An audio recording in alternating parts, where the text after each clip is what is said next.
오늘은 기도와 기도의 사람들 8번째 시간입니다. 우리가 처음으로 신약에 기록된 기도의 모습들을 살펴보게 될 것인데 예수님의 기도를 살펴보려고 합니다. 주여 기도를 가르쳐 주옵소서라고 하는 제목으로 오늘 말씀을 좀 나누려고 합니다. 기도는 참 쉬운 것 같으면서도 어렵습니다. 또 기도는 자주 하긴 해야 할 것 같은데 참 부족하게 합니다.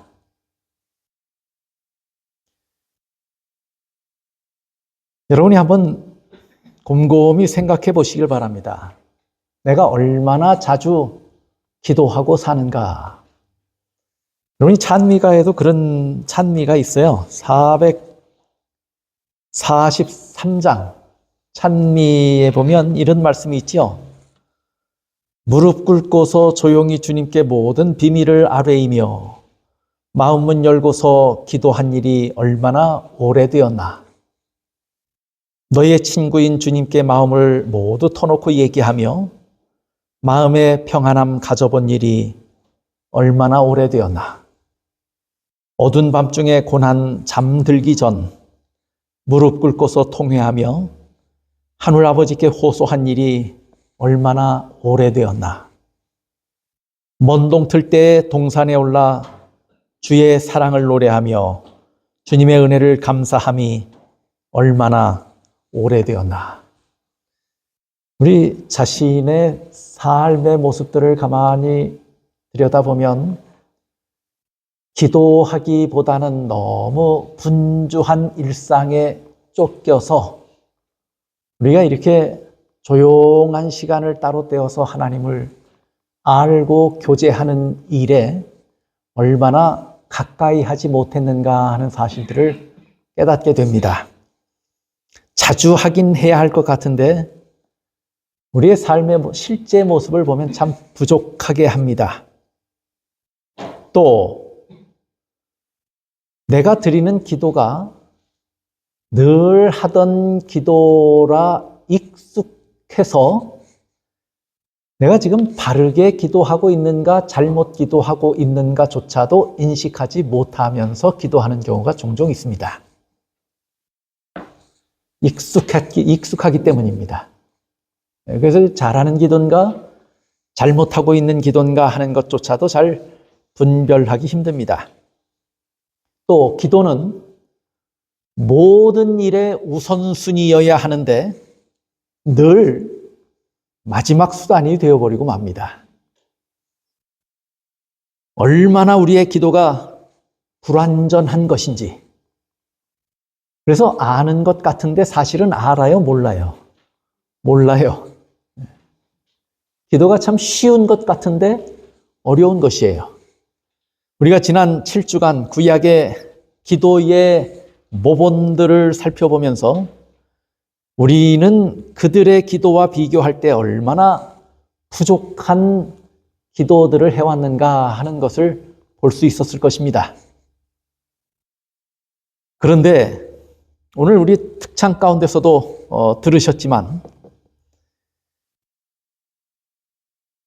분명 우리의 기도가 부족해도 또 우리의 말이 어눌해도 하나님은 그 기도를 들으실까요? 안 들으실까요?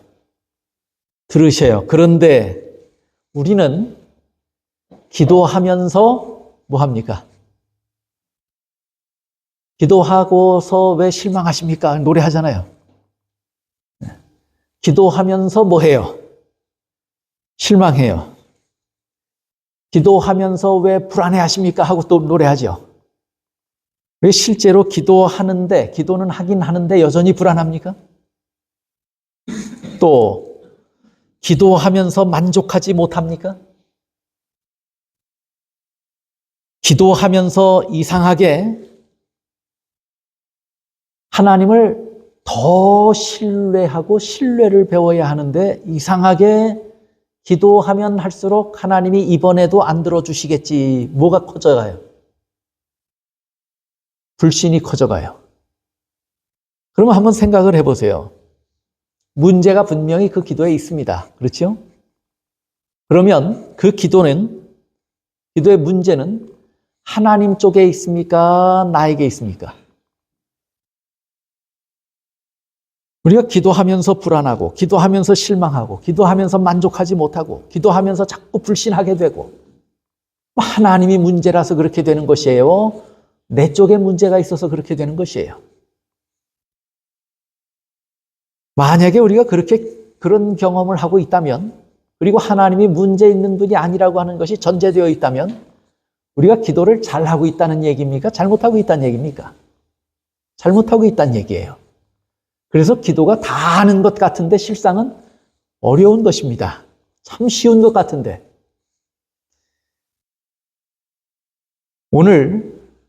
오늘부터 몇 주간 우리는 예수님의 기도를 살펴볼 것입니다.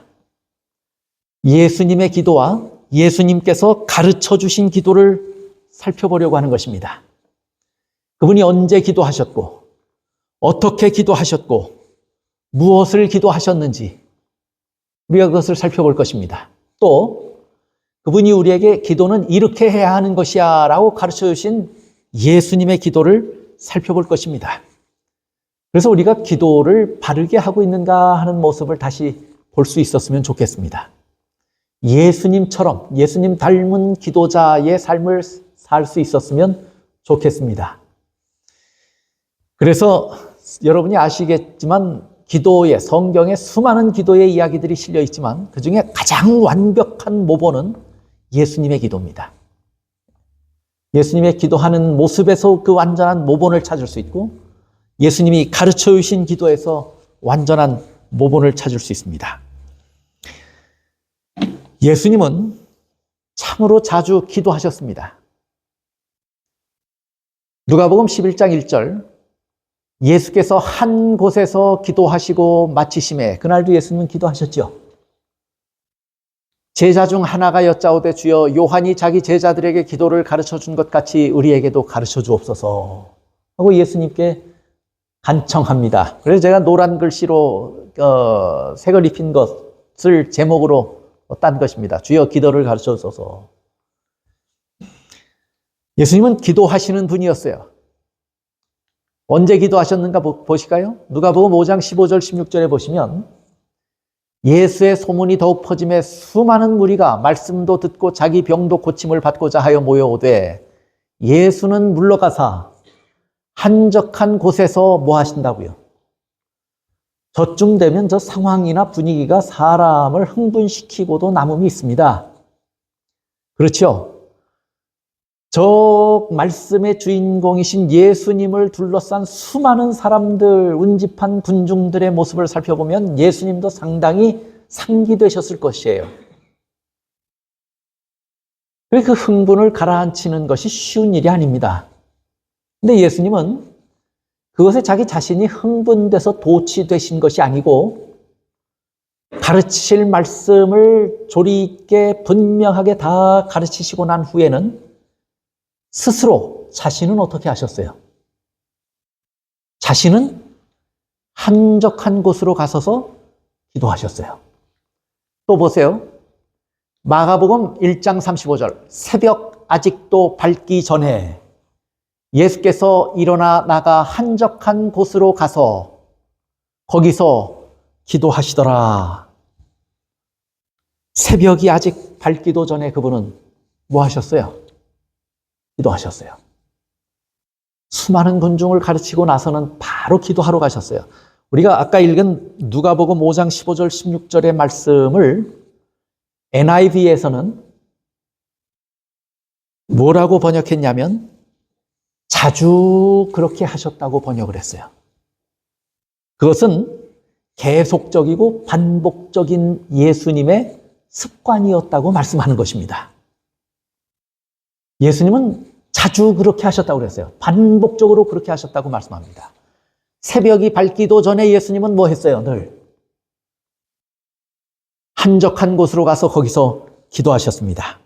또 마태복음 14장 23절에 보면 무리를 보내신 후에 기도하러 따로 산에 올라가시니라 저물매 거기 혼자 계시더니 저녁이 되니까 예수님은 또 어디 가셔요? 기도하셔요. 계속되는 말씀 가운데 보면 밤 사경에라고 말씀했어요. 그런데 예수님이 저녁이 돼서 무리를 보낸 다음에 저물어서 혼자 계시더니 기도하셨는데 밤 사경이 될 때까지 기도하셨다 그러면 그 사경은 몇 시냐면 새벽 3시에서 6시를 사경이라고 그래요. 그러면 저물 때 기도하러 가셔서 언제까지 기도하신 거예요? 새벽이 될 때까지 그분은 기도하신 거예요. 또 누가복음 6장 12절에도 기록이 되어 있어요. 이때 예수께서 기도하시러 산으로 가사 밤이 새도록 하나님께 기도하시고 밝음에. 그분은 종종 무리를 가르치시고 나면 곧바로 어디로 가셨어요? 한적한 곳으로 가서 기도하셨어요. 날이 저물면 한적한 곳에 가셔서 기도하시고 밤새 기도하셨어요. 새벽에 동이 트기 전에 기도하러 한적한 곳을 찾으시고 기도하셨어요. 여기도 말씀하셨어요. 밤이 새도록 하나님께 기도하시고 밝음에. 예수님은 자주 저런 기사들이 여러 번 실린 것으로 봐서 예수님은 자주 밤새 기도하셨습니다. 철야기도 하신 거예요. 또 마태복음 4장 2절 보세요. 40일을 밤낮으로 금식하신 후에 줄이신지라 그랬어요. 저 기사를 우리가 다 압니다. 침례 받으신 후에 40일을 예수님이 뭐 하신 사건이에요? 금식하셨어요. 밥만, 음식만 굶으신 것입니까? 내가 얼마나 오래 밥을 안 먹고 살 수 있는가 시험해보신 거예요? 아니에요. 시대의 소망 118쪽에 보면 그 사실을 이렇게 설명했어요. 예수께서 광야에 나가셨을 때 그는 하나님과 교통하는 일에 열중해서 뭐 하신 거예요? 금식하신 거예요. 그것에 열중해서 40일간 그는 금식하시고 뭐 하셨다고 그랬어요? 기도하셨다. 밤이 새도록 기도하시는 것도 모자라서 그분은 40일간을 금식하시면서 뭐예요? 그래서 오늘날 교회가 금식 기도도 하고 철야 기도도 하는 것은 다 누굴 보고 하는 거예요? 예수님을 본받아 하는 거예요. 예수님 따라 하는 거예요. 예수님은 저렇게 40일을 금식하시며 기도하셨는데 하나님과 뭐 하는 일에 열중했냐면 교통하는 일에 열중했다 그랬어요. 마태복음 26장 보세요. 조금 나아가서 얼굴을 땅에 대시고 엎드려 기도하여 이르시되 내 아버지여 만일 할만하시거든 이 잔을 내게서 지나가게 하옵소서. 그러나 나의 원대로 마시옵고 아버지의 원대로 하옵소서 하시고 예수님께서 십자가를 지시기 전에 겟세마네에서 뭐 하십니까? 기도하셔요. 너무 외롭고 고독한 인간의 육신을 입으신 예수님은 우리처럼 외롭고 고독하셨어요. 그 무거운 짐을 홀로 지고 가는 것이 인간의 모습으로는 참으로 두렵고 외로운 것이었습니다. 그래서 예수님은 힘을 얻기 위해서 뭐 하셨어요? 이 일에 실패함이 없도록 힘을 얻기 위해서 하나님 앞에 나가서 기도하신 거예요. 아버지의 원대로 하옵소서. 내가 아버지의 뜻을 이룰 수 있게 해달라고 기도한 것이에요. 근데 혼자 하기가 외롭고 고독하니까 그의 사랑하는 제자, 특별히 사랑하는 세 제자를 더 깊은 곳까지 데리고 올라가서 너희는 여기서 깨어서 나를 위해서 뭐 해달라고요? 기도해달라고요. 근데 기도하고 와서 보니까 제자들은 뭐 해요? 자요. 그럼 또 깨운 다음에 기도해달라고 또 가서 예수님이 기도하고 오셨어요. 와서 보니까 또 뭐 해요? 또 자요. 또 예수님은 3번 가서 기도하셨어요. 그리고 와서 보니까 또 뭐 해요? 여전히 자요. 너희는 나를 위하여 한시도 깨어 있을 수 없더냐? 전 마지막 겟세마네 동산에서의 예수님의 기도는 얼마나 처절한, 인류를 구원하기 위한 인성을 쓰신 예수님으로서 얼마나 처절하게 싸우셨는가 하는 모습을 보입니다. 그 겟세마네에서 예수님은 몇 번 기도하셨어요? 3번을 기도하셨어요. 우리처럼 3분 기도하고 5분 기도하고 끝나는 기도였다면 제자들이 여기 콜콜 자고 코를 골고 자고 앉아 있었겠어요? 1시간을 기도하고 2시간을 기도하고 아마 그렇게 하셨을 거예요. 예수님은 십자가를 지시기 전에 저렇게 기도하신 분입니다. 히브리서 7장 25절. 그러므로 자기를 힘입어 하나님께 나아가는 자들을 온전히 구원하실 수 있으니 이는 그가 항상 살아계셔서 그들을 위하여 뭐 하신다고요? 그렇게 이 지상에 계실 때 기도 많이 하심으로 제자들에게와 온 그리스도를 따르는 자들에게 큰 모본과 가르침을 남기시더니 그 예수님께서는 어디 가셔서도 기도해요. 하늘에서도 기도하셔요. 로마서에서도 말씀합니다. 누가 정죄하리요? 죽으실 뿐 아니라 다시 살아나신 이는 그리스도 예수시니 그는 하나님 우편에 계신 자요 우리를 위하여 간구하시는 자시니라. 그분은 지금도 우리를 위해서 기도하시는 분입니다. 저 예수님의 기도의 모습들을 신약 성경, 특별히 복음서의 모습들을 살펴보면 예수님이 참 기도 많이 하셨구나 하는 것을 우리가 느낄 수 있습니다. 그분은 밤중에 주무시지도 않고 기도하셨습니다. 새벽 미명에 이슬을 맞으면서 기도하셨습니다. 시간만 나면 한적한 곳으로 옮겨가셔서 기도하셨습니다. 그분 앞에 큰 도전이 있고 큰 시험이 있고 큰 위험이 있을 때마다 그분은 뭐 먼저 하셨어요? 항상 기도 먼저 하셨습니다. 그분에게는 기도가 우선순위였습니다. 또 자신의 사명을 위해서도 기도하셨지만 예수님께서 기도하신 내용의 많은 부분들은 사실은 병자들을 위한 것이었고 죄인들을 위한 것이었고 제자들을 위한 것이었습니다. 그런데 여러분 한번 생각을 해보세요. 그분은 그렇게 기도를 많이 열심히 하셔야만 하는 분이셨습니까?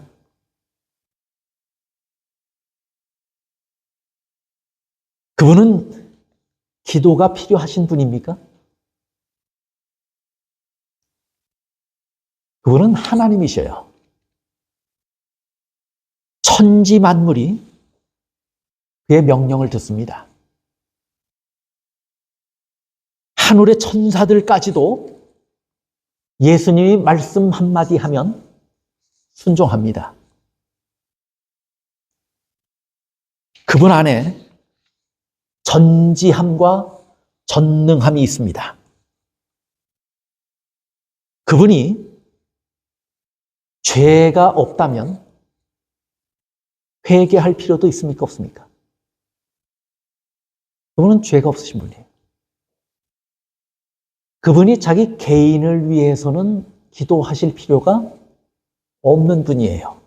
또 그분은 명령하시고 말씀하시고 기도를 들으시면 되는 분이지 스스로 기도해야 할 필요는 없는 분이셔요.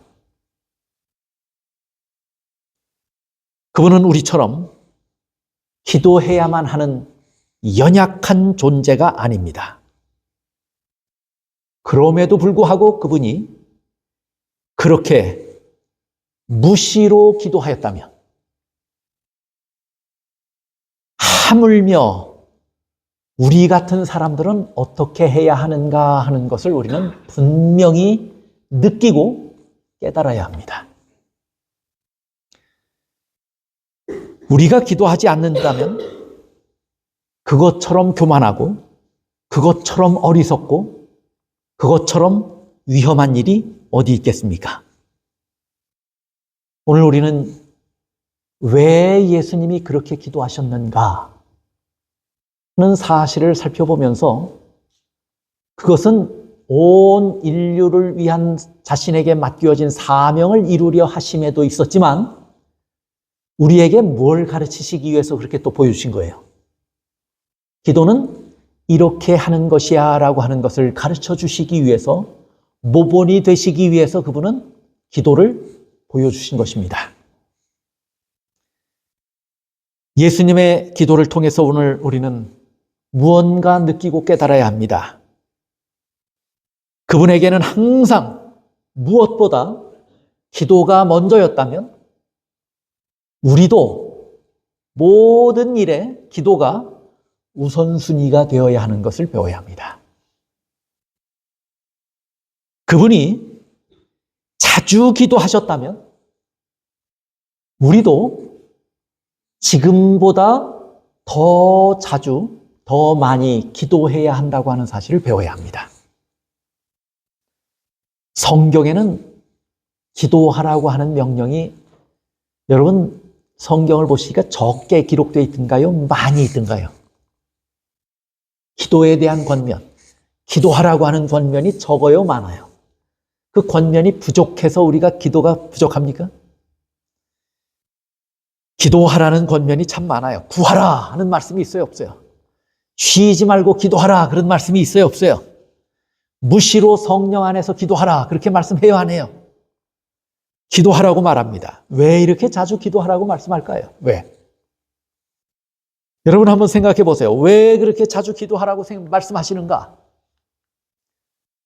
성경이 왜 그렇게 기도하라고 권면하는가? 한번 보세요. 여러분이 기도하지 않으면서 정상적인 신앙생활이 가능합니까? 가능하지 않습니까? 기도하지 않는다면. 우리가 어제 저녁 교과 공부를 하면서 사탄을 대항해서 강력하게 사용할 수 있는 무기는 기도와 말씀이라고 그랬어요. 그래서 우리가 어제는 그 교과를 통해서는 말씀을 배웠는데 다음 주엔 또 기도의 문제를 배웁니다. 그래서 우리의 신앙생활이 기도하지 않으면서 정상적이 되기를 기대한다고 하는 것은 마치 말씀을 가까이 하지 않으면서 내가 건강한 신앙을 할 수 있으리라고 착각하는 것과도 동일한 것입니다. 기도와 말씀은 그렇게 동일한 효과와 능력이 있는 것입니다. 기도하지 않으면서 정상 신앙생활이 가능한가? 불가능합니다. 또 기도를 모르는 사람이 건강한 신앙생활을 할 수 있을까 하는 것입니다. 기도를 모르는 사람이 건강한 신앙생활을 할 수 있을까? 우리 심령의 부흥을 위해 가장 중요한 것이 무엇인가? 뭐예요? 또 교회의 활력과 힘은 무엇으로부터 나올까요? 교회의 힘은 무엇으로부터 나올까요? 또 우리 영생의 문제를 해결하는 힘은 어디로부터 나옵니까? 여러분이 기도하지 않는다면 용서를 경험할 수 있습니까? 없습니까?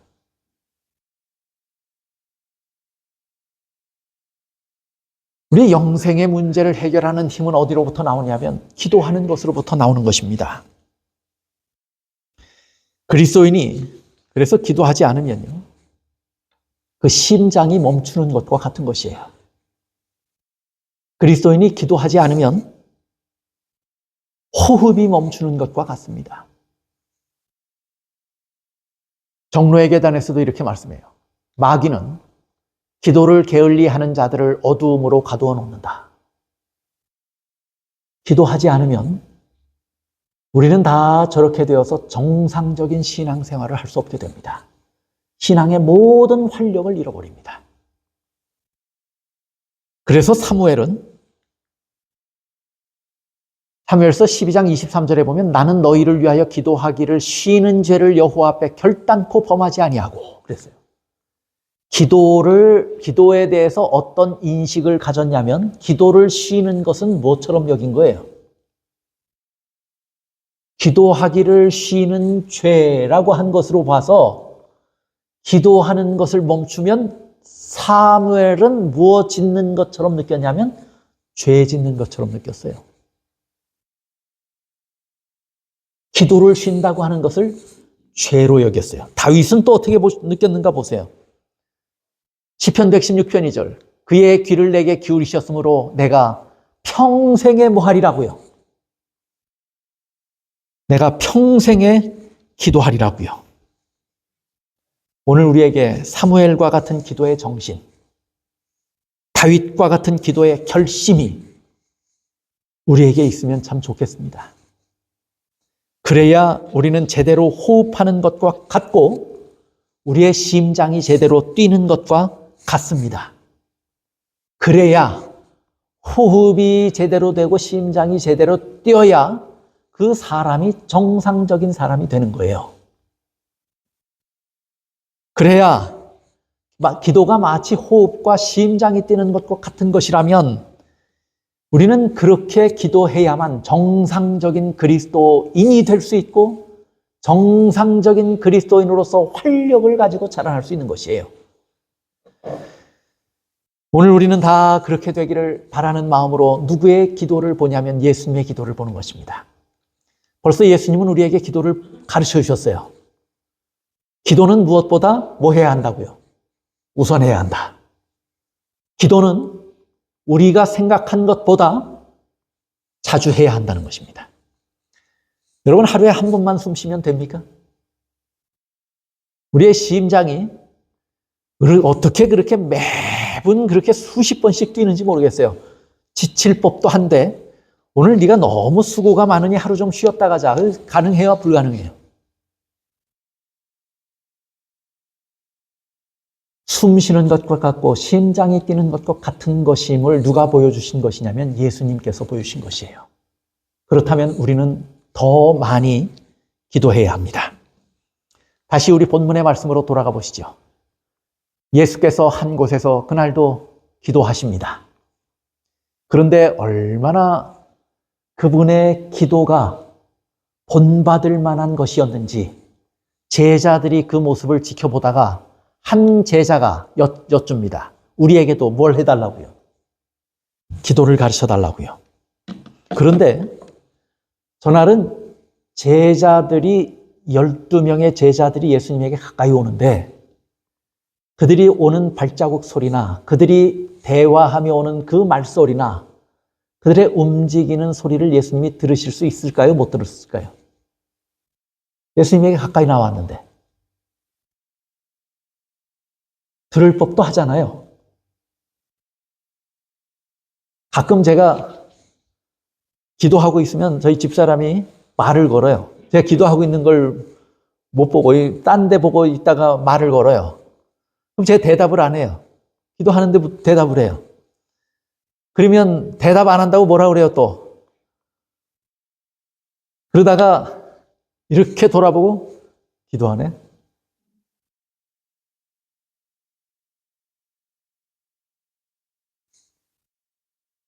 저는 그게 안 들렸으면 좋겠는데 들려요. 그게 뭐냐면 그만큼 기도에 뭐하지 못하고 있는 거냐면 몰두하고 있지 못하는 거예요. 말소리가 들리면 몰두가 잘 안 돼요. 근데 예수님은 그날 그렇게 시끄럽게 그것도 한 명도 아니고 12명이 이야기하며 떠들며 이야기하며 부스럭거리는 소리를 내며 발자국 소리를 내며 예수님께 가까이 오는데 예수님은 그 소리를 들어요? 못 들어요? 아무것도 모르고 기도하고 계세요.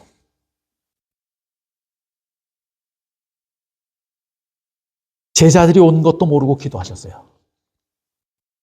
그러다 보니까 그 기도가 얼마나 진지하고 얼마나 몰입되어 있는 기도의 모습을 누가 본 거예요? 제자들이 본 거예요. 제자들이 봤는데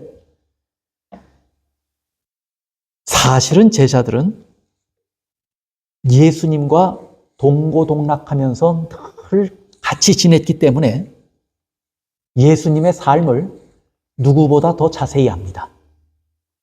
또 그래서 그분이 언제 기도하시는지 알았을까요? 몰랐을까요?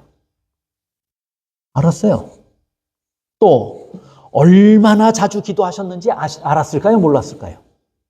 알았어요. 또 무엇을 기도하시는지 그분이 말씀을 해서 어떨 때는 크게 소리를 내서 기도하셨어요. 그러면 그 들려요? 안 들려요? 들리면 무엇을 기도하시는지도 제자들이 들었을까요? 안 들었을까요? 들었을 거예요.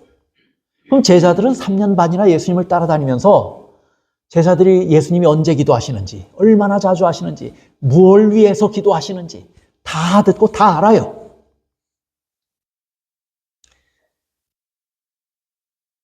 그분이 아무리 피곤하고 아무리 지친 기색이 역력해도 기도만 하고 나면 예수님의 얼굴에 평화가 가득하고 기쁨이 충만한 것을 제자들이 본 적이 한두 번이 아니에요.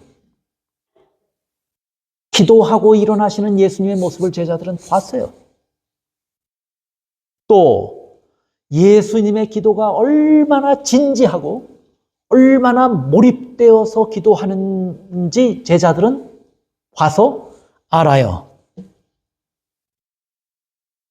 마치 예수님께서 기도하시는 모습을 보면 누군가 기도하는 그 대상이 멀리 있지 않고 바로 마주하고 서서 마주 대면해서 그 앞에서 말씀하시는 것 같이 진지하고 몰입되어 있는 것을 제자들이 보고 느낀 거예요. 예수님의 기도가. 그렇게 기도하는 모습은 자신하고 같아요, 달라요? 자기들이 하는 기도의 모습하고 달랐던 거예요. 제자들이 전날 예수님께서 저렇게 기도하시는 것을 처음 본 것이 아니에요. 처음 봤을 리가 없어요. 그럼에도 불구하고 그날도 제자들은 예수님이 자기들이 가까이 온 것도 모르고 기도에 그렇게 몰입돼서 진심으로 기도 드리는 모습을 본 거예요. 그때 그 중에 한 사람이 예수님께 나와서 뭐라고 말해요? 우리에게도 기도를 가르쳐 주십시오. 사실은 저렇게 요청하는 것으로 봐서 그날 예수님의 기도하시는 모습을 보면서 그 제자들이 마음에 뭘 받았단 얘기예요? 크게 감동을 받았단 얘기예요. 또 저렇게 기도하시는 모습을 보면서 제자들은 자극을 받았어요. 충격을 받았어요. 왜냐하면 자기들이 하는 기도하고 같아요, 달라요? 다르기 때문이에요. 그래서 감동을 받았고 자극을 받았어요. 그리고 예수님께 나가서 이야기합니다. 우리에게 기도를 가르쳐 주십시오. 그런데 생각해 보세요. 제자들이 기도할 줄을 알았을까요? 몰랐을까요? 누가복음 18장에 보면 바리새인도 기도하고 누구도 기도해요? 세리도 기도해요. 세리도 기도할 줄 아는데 예수님의 제자들이 기도할 줄 몰랐다고 하는 것이 말이 됩니까? 안 됩니까? 예수님의 제자들이 기도하는 줄 것을 몰라서 우리에게 기도를 가르쳐 주옵소서 저렇게 말씀한 것이 아니에요. 저 제자들은 전통적인 유대 문화 가운데서 자란 사람들입니다. 그래서 기도할 줄 알았어요. 전통적으로 그들이 어떻게 기도하는지 어려서부터 배우며 자랐고 그 문화권에 살았어요. 예수님과 함께 다니면서 예수님의 기도를 봤고 그들도 기도했습니다. 기도할 줄 몰랐던 사람들이 절대로 아니에요. 어떻게 기도하는 것이 기도의 습관인지도 그들은 이미 배어있는 사람들이에요. 여러분이 아시는 것처럼 유대인들도 하루 3번이면 뭐 했어요? 기도했어요. 그들은 기도문들을 가지고 다녔어요. 짧은 기도문, 긴 기도문 다 적어가지고 가지고 다니면서 늘 그걸 선택해서 어떤 시간에는 짧은 기도문을 외우고 어떤 시간에는 긴 기도문을 외우고 기도하는 것이 습관이 돼 있던 사람들이에요. 기도를 몰랐던 것이 아니에요. 세리도 할 줄 아는 기도를 제자들이 몰랐다고 하는 것은 말이 되지 않습니다. 그런데 그들이 예수님께 나와서 뭘 가르쳐 달라고 말하는 거예요? 기도를 가르쳐 달라고요. 그 말은 야, 기도는 저렇게 해야 되는 것 같은데 하는 것을 뭐 한 거예요? 그동안 자기들이 익숙해서 잘 몰랐는데 그리고 습관처럼 기도했는데 예수님이 하는 기도를 보니까 야, 기도는 마치 누구처럼 해야 될 것 같은 거예요. 우리가 그동안 해오던 기도처럼 하는 건 잘못된 거고 기도는 저렇게 하는 것 같은데 저렇게 해야 될 것 같은데 하는 것을 뭐 할 거예요? 느끼고 깨달은 거예요. 예수님이 기도하시는 모습을 보면서 나도 저렇게 기도해 봤으면 참 좋겠다. 실물교훈에 보면 그리스도의 제자들은 실물교훈 140쪽입니다. 그가 드리는 기도와 하나님과 교통하시는 그의 습관에 뭘 받았다고 그랬어요? 큰 감명을 받았다. 예수님의 기도하시는 모습을 그날 보고 제자들은 뭘 받았다는 거예요? 마음에 감동을 받았다는 거예요. 감동을 받았다. 그런데 여기서 보면 두 가지의 감동을 받았어요. 하나는 뭐냐면 그가 드리는 기도와, 이건 뭐예요? 그 다음에 하나님과 교통하시는 그의 습관에,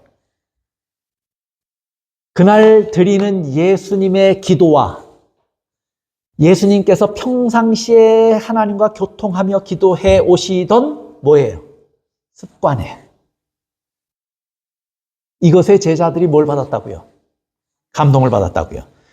이 실물교훈 140쪽은 이렇게 간단하게 말씀을 했지만 산상보훈 102쪽에서는 이 실물교훈의 말씀을 풀어서 좀 더 자세하게 설명을 했어요. 보세요. 그들은 돌아왔을 때 하나님과 깊이 교통하고 계시는 그분을 발견했다. 그분께서는 그들이 있는 것을 알지 못하시는 듯 계속 큰 소리로 기도하셨다. 그럼 무엇을 기도하시는지도 들었을까요? 못 들었을까요? 제자들이 오는 것도 모르고 기도하셨어요. 큰 소리로 기도하셨어요. 가까이 와서야 예수님이 기도하시는 모습을 제자들은 또 봤어요. 그리고 귀를 기울여 예수님이 무엇을 기도하시는지 듣고 있는 거예요. 구주의 얼굴이 하늘의 빛으로 환하게 빛났다. 그분은 보이지 않는 분의 바로 면전에 계신 듯 하였으며, 예수님의 기도를 보니까 소리내서 기도하는데 자기들이 오는 것도 알아채지 못해요. 그러면 기도에 얼마나 몰입되어 있는가를 제자들은 느꼈을 거예요. 또 그분이 마치 기도하는데 면전에 누가 계신 것처럼 기도해요. 아버지가 계신 것처럼 기도해요. 제자들이 볼 때 이것은 아버지와 실제로 뭐 하는 것처럼 느꼈냐면 교통하시는 것처럼 느꼈어요. 교통하시는 것처럼. 그런데 그렇게 기도하는 예수님의 얼굴을 보니까 어때요? 하늘의 빛으로 환하게 빛나요. 그러면 예수님이 그날 기도하신 모습은 자기들이 하던 기도, 자기가 익숙했던, 자기들의 익숙한 기도의 모습, 기도의 내용, 기도의 모습, 기도의 태도, 이런 것과 비교하면 같아요? 달라요? 다른 것이에요. 그날 드린 예수님의 기도, 기도의 태도와 모습과 내용에 대해서 제자들은 뭘 받았다는 얘기예요? 감동을 받았다는 거예요. 그 다음에 계속해서 실물교훈은, 산상보훈은 설명합니다. 그분의 말씀에는 하나님과 이야기하는 사람처럼 강한 능력이 있었다. 경청하는 제자들의 마음은 깊이 감동되었다 그랬어요. 무슨 기도를 하는지 들었어요. 기도의 내용을 듣고 감동이 되었습니다. 기도는 적어도 소리내서 하는 기도를 누군가 들으면 감동이 될 만한 기도를 우리가 해야 돼요. 근데 우리는 누구 들으면 남 부끄러운 기도를 많이 해요. 나만 알아야 하는 기도. 내 이기적인 마음을 하나님 앞에만 갖다 털어놓으니까 남들은 몰랐으면 좋겠어요.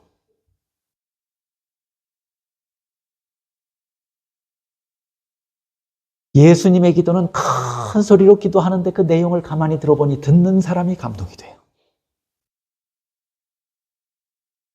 이런 기도를 하는 것이 진짜 하나님과 교통하는 기도다라고 예수님은 보여주고 있는 것입니다. 기도는 이렇게 해야 돼요. 기도에 감동이 있어야 돼요.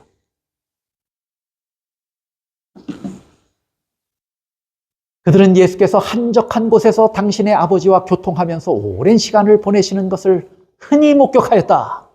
이번 처음 본 거 아니에요.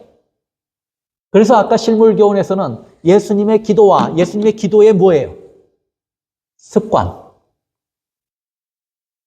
그것에 제자들이 감명을 받았다고 이야기를 했어요. 기도를 가만히 들어보니 내용도 그렇고 태도도 그렇고 모든 그 모습이 크게 감동이 됐는데 그렇게 한 번만 한 것이 아니고 오랜 시간 보내는 것을 흔히 목격했어요. 예수님은 그렇게 기도하는 것이 뭐가 돼 있어요? 예수님에게 습관이 돼 있는 거예요. 그분께서 고된 하루를 마감하는 기도의 시간에서 돌아오실 때 그들은 그분의 얼굴에서 평화의 모습, 곧 전신을 휩싸고 있는 듯한 상쾌함을 보았다. 그분은 아침마다 하나님과 더불어 시간을 보낸 후에야 사람들에게 하늘의 빛을 전하기 위해 나가셨다. 예수님의 기도의 습관을 제자들은 늘 눈여겨 지켜보고 있었고, 기도하고 돌아오시는 예수님의 모습에서 환한 빛과 평화가 깃들어 있는 것, 기쁨이 넘치는 모습들을 제자들은 늘 보았어요. 그리고 실제로 예수님이 기도하시는 것을 가까이 가서 목격했을 때는 그분의 태도와 그분의 모습에서 감동을 받았고, 그분의 기도하시는 말씀 속에서 감동을 받았던 것입니다. 그런데 그렇게 감동을 받던 제자들이 그날도 예수님께서 기도하시는 모습을 보고 뭐 한 거예요? 다시 또 감동을 받은 거예요. 또 자극이 된 거예요. 우리도 저렇게 기도해야 되는데 우리는 왜 저렇게 못할까? 감동만 된 것이 아니고 우리에게 기도를 가르쳐 주십시오 하고 이야기한 것으로 봐서 제자들도 뭘 받은 거예요? 자극을 받은 거예요. 도전을 받은 거예요. 나도 저렇게 했으면 좋겠다 하는 도전을 받은 거예요. 여러분, 우리가 아무런 외부적이나 인위적 자극이 없어도 성령의 이끄심을 따라서 기도하는 사람들이라면 이보다 더 좋을 수는 없습니다. 기도하는 것이 즐겁고, 기도함으로 평화를 얻고, 기도함으로 하나님을 만나는 것이 우리의 신앙의 가치로 자리 잡아서 외부적 자극이 없어도, 인위적인 노력이 없이도 자발적으로 우리가 성령의 이끄심을 받아서 기도할 수 있는 사람이라면 이보다 좋을 수는 없습니다. 그러나 그렇게 하는 자들이 우리 중에 과연 몇 명이나 있을 수 있을까요?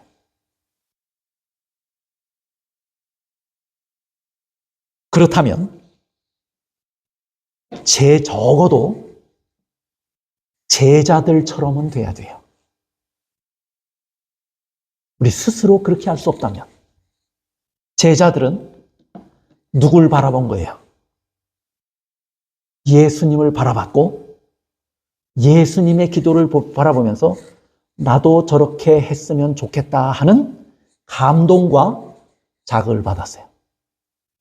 외부적 자극 없이 할 수 있으면 더 좋지만 제자들마저도 안 된 것이기 때문에 우리도 되는 것은 쉽지 않아요.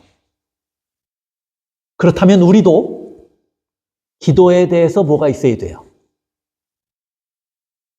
감동이 있어야 되고, 나에게 없다면 다른 사람의 타인의 경험을 통해서도 감동이 있어야 돼요. 또 우리는 기도에 대해서 자꾸 자극을 받아야 되고 권면을 받아야 합니다. 우리가 자발적으로 이것이 예수님처럼 되지 않는다면, 제자들도 안 된 것은 우리도 안 돼요. 우리도 그렇게 감동을 받고 자극을 받아야 돼요. 우리의 기도나 우리 자신의 기도나 타인의 기도를 통해서 감동하는 경험이 우리에게 있어야 돼요. 이것 없이 머리로만 이해하는 거예요. 쉬지 말고 기도하라. 성령 안에서 무시로 기도하라. 구하라. 문을 두드리라.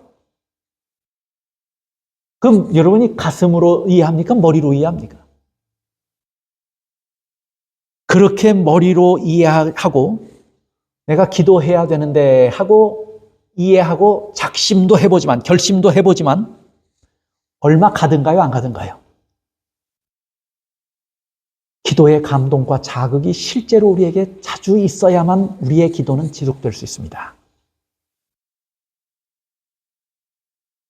무뚝뚝한 아버지가 한밤중에 이불을 뒤집어 쓰고 울음을 참아가며 아들의 이름을 부르며 기도하는 모습을 본 그 아들은 나중에, 그때는 그렇게 하지 않았던데 나중에 그가 자식을 낳고는 또 그 아들을 위해서 기도하는 아버지가 됐어요. 무엇에 감동이 있었고 뭐가 자극이 된 거예요. 자기가 철없었을 때 자기를 위해서 그렇게 눈물을 흘리며 기도하는 아버지가, 그 아버지의 경험, 아버지에 대한 기억과 경험은 죽을 때까지 잊혀지지 않는 거예요. 그것이 계속 그 마음 가운데 자리 잡아서 그 아들에게 뭐가 된 거예요? 자극이 되고 감동이 됐던 거예요. 그가 그렇게 열심히 있는 그리스도인이 아니었지만 그가 아버지가 되었을 때는 자식을 위해서 그렇게 기도하는 사람이 된 거예요. 또 기도를 많이 하는 형제들을 가까이 두고 사는 사람은 기도를 한 번이라도 더 할 수 있게 될까요? 어떤 사람이 개신교에 다니는 사람이에요. 제가 그분들의 대화를 들었어요. 나는 방언이 잘 안 된다고, 혼자 있으면. 그 사람들 방언하는 게 뭐 신앙의 척도쯤 그렇게 알잖아요. 난 방언이 잘 안 돼. 그런데 옆에 있는 분이 뭐라고 하는 이야기를 들었냐면, 혼자 있으면 방언 잘 안 될 때가 있어. 그럴 때는 뭐 하면 된다고요. 나랑 같이 우리 방언 집회에 가면 거기 가기만 하면 뭐 할 수 있다고요. 방언할 수 있다고. 여러분이 가서 되는지 안 되는지 한번 시험해 보십시오. 혼자서는 집에서 방언이 나는 잘 안 돼 하던 사람도 방언하는 어느 교회에 가서 그 집단이 전부가 방언하고 막 시끄럽게 떠들고 펄떡펄떡 뛰면 그 사람도 뭐예요 또. 가서 뭐 좀 쭈삣쭈삣 하더니 조금 있다 보면 그 사람도 그래요. 제가 그런 것을 이초석 목사, 한국 예루살렘교회 이초석 목사가 하는 큰 대형 집회에 가서 그걸 봤어요. 점잖게 퇴근 시간에 그 양복 입고 그 서류 가방을 들고 와서 점잖게 앉아있던 사람, 남들 뭐 벌떡벌떡 뛰고 뭐 할 때도 점잖게 앉아 있었는데, 저하고 제가 같이 갔던 집사님은 뭐 거의 휩쓸리지 않고 저들이 어떻게 하나 보기 위해서 간 거니까. 근데 가만히 우리는 앉아서 이렇게 여기저기 살펴보고 있는데, 그 몇 사람들이 점잖은 신사들이 와서 앉아 있어요. 저분들은 참, 와서도 점잖으신 분들이구나 그랬는데, 조금 지나니까 그 사람들도 뛰더라고요.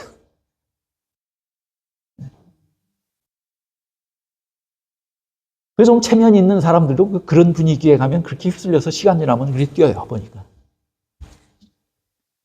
좋은 예는 아닐 수 있습니다. 그러나, 여러분, 기도가 잘 안 되면, 혼자서 기도하는 것이 우리의 습관이 되어 있지 않으면, 기도하는 사람들을 가까이 하셔야 합니다. 기도하는 집회에 여러분들이 자주 나가셔서 기도하셔야 합니다. 기도에는 늘 자극이 있어야 돼요. 도전을 받아야 돼요. 권면이 있어야 돼요. 우리는 그래야 기도하는 사람들이에요. 감동이 있으면 기도할까요, 안 할까요? 감동이 있으면 기도할 거예요. 잠자리에 들기 전에 단정하게 앉아서 기도하는 아내를 매일 밤 지켜보는 남편은 기도하는 사람이 되는 것이 다른 사람에 비해서 쉬울까요, 어려울까요?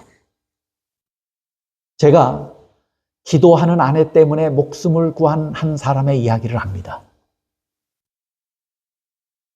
이미 제가 신학교 다닐 때 어떤 목사님으로부터 설교 가운데 들은 예화인데, 저런 참 신기하다 하면서 들어서 기억이 어렴풋이 있었어요. 그런데 며칠 전에 한 목사님이, 그분이 1분 메시지 해가지고 매일 보내줘요.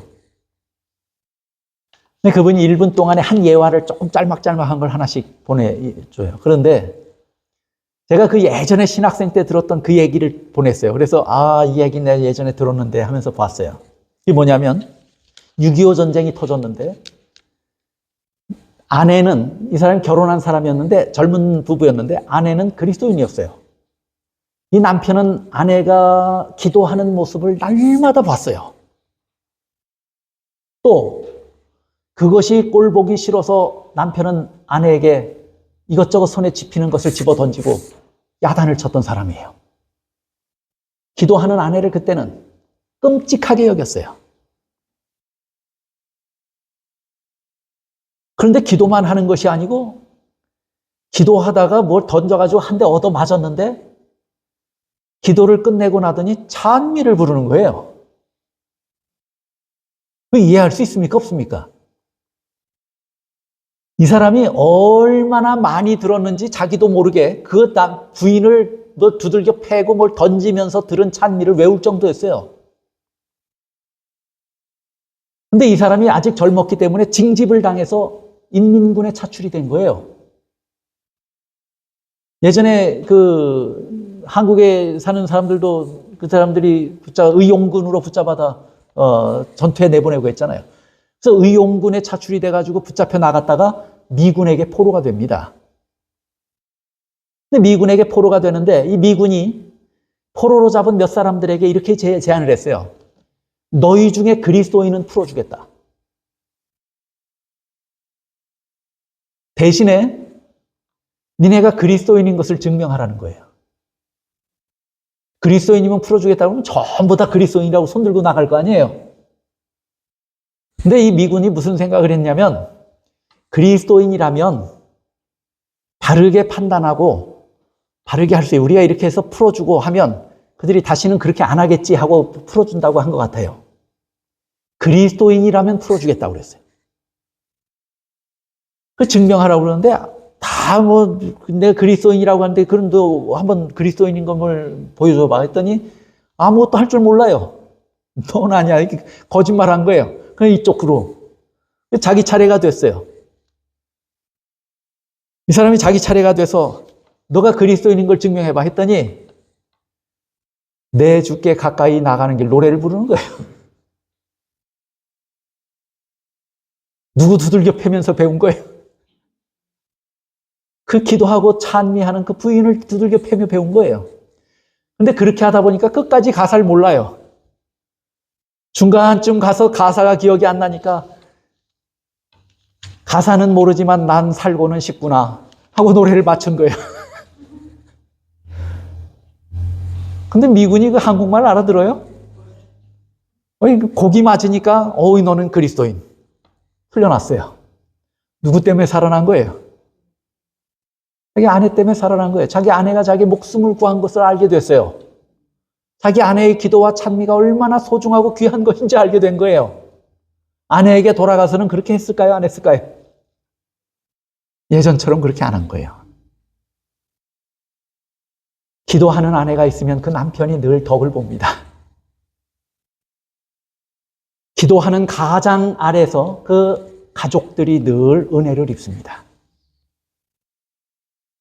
이것을 가족들이 경험한다면 기도하는 사람이 될 수 있습니다.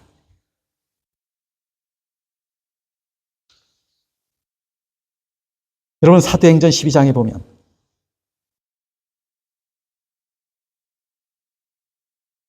우리 기도하는 사람이 두 손 모으고 기도하는 오늘도 무사히 누구예요?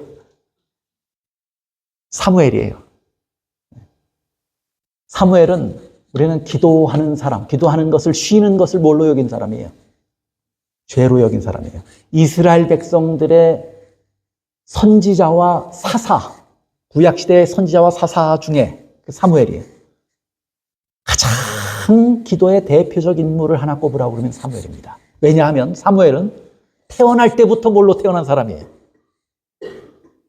태어날 때부터 어머니의 기도의 응답으로 태어난 사람이에요. 그래서 저 사무엘은 어머니의 기도의 결과, 응답으로 태어났고 어려서 자라면서부터 얼마나 어머니로부터 신앙과 기도하는 것을 배웠는지 하나님께서 그에게 직접 뭐 하셔요? 찾아오셔서 사무엘을 부르시면서 말씀하십니다. 사무엘은 기도하는 사람이었어요. 그런데 그 이전에 누가 기도의 사람이었어요? 어머니가 기도의 사람이었어요. 아까 윤 집사님 말씀하셨어요. 언젠가 그 딸들이 신앙을 배웠고 알기 때문에 저도 그렇게 믿고 기도합니다. 그런데 기도의 부모를 가진 자녀들은 절대로 잘못되지 않는다고 하는 믿음이 우리에게 있으면 좋겠습니다. 그런 기도를 자녀들은 들었을 것입니다. 한나의 기도를 늘 듣고 자란 사무엘은 기도하는 사람이 됐어요. 또 사도행전 12장 5절 보면 이에 베드로는 옥에 갇혔고, 저 때가 언제냐면 헤롯이 자기 인기를 위해서 야고보를 한번 잡아 죽이고 보니까 예수님의 제자들 중에 사도 중에 첫 번째 순교자가 나왔죠. 야고보를 잡아 죽이고 나니까 자기에게 인기가 더 좋아져요. 그리고 소요를 좀 진정시키기 위해서 사람들의 그 관심을 돌리기 위해서 제자 중에 한 사람을 더 잡아 죽여야 되겠다고 결심했어요. 그래서 잡아들인 사람이 누구예요? 베드로예요. 그럼 베드로는 지금 뭐하게 생긴 거예요? 죽게 생긴 거예요.